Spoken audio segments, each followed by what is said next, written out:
Hi, I'm Erik Imson, grandson to the late National Artist for Sculpture, Guillermo Tolentino. In today's episode of Cultural Cash Online, I'll be talking about his series of untitled portraits from 1920 in the Cultural Center of the Philippines 21st Century Art Museum collection.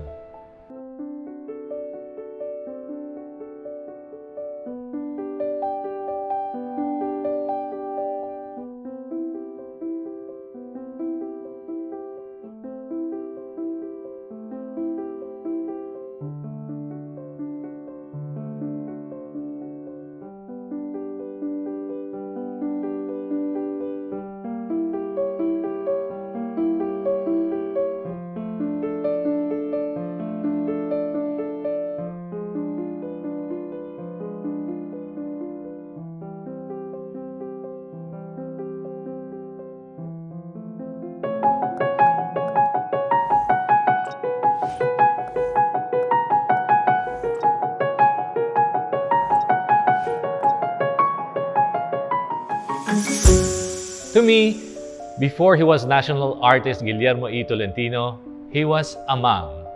Just as simple as that, my Amang. I didn't even know that he was called a sculptor until he was conferred the National Artist title at the National Museum in 1974. I said to myself, wow, gawa ni Amang, nandito. I realized that my lolo must be good since First Lady Imelda Romualdez Marcos was at the National Museum too. When he passed, there was a full parade and he was brought to the Cultural Center of the Philippines where President Ferdinand Marcos Sr. and the First Lady delivered speeches about him. By then, I saw that he must be really important. At that time, I was about 8 years old. Amang's studio is a square structure. Back in the day, it looked just like a simple warehouse in the Tolentino compound. I practically grew up with Amang's studio as my daily pasyalan, as we lived next door to him and my lola, just a few steps away from the main house. On a daily basis, I would accompany him on his way to the studio from their house where I would watch him work. Inside, there's a shelf that runs all around the studio covering all 4 walls, and busts would line this platform. He would lend me his tools so that I could also run it through the sculptures. Since I was the only grandson who lived near them and saw them almost every day, I was rewarded with a bust created by Amang. I would overhear my mom, my lola, and my aunties saying, "Oh, yung mga gawa ng Amang parang totoong-totoo," comparing it to what they could see in real life. Since his style, realism, would exude the actual expressions of the faces of the models. I was too young to discuss this style with him, so I got to know about him from listening to the conversations among the grown-ups. His works, both in the form of drawings and sculptures, depict people around. These drawings, dated 1920, were part of his studies while he was in the United States refining his skills. Another instance where I saw his works outside the studio was at the National Museum when he was conferred the National Artist title.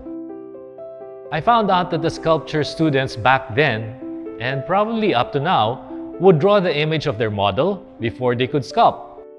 For example, they would have a nude drawing session where they would walk around the model and draw from different perspectives so they would have an idea how best to sculpt the body. I think these 4 drawings are his studies, basing it on the date, 1920. He was in New York School of Fine Arts, so the models are most probably his classmates there.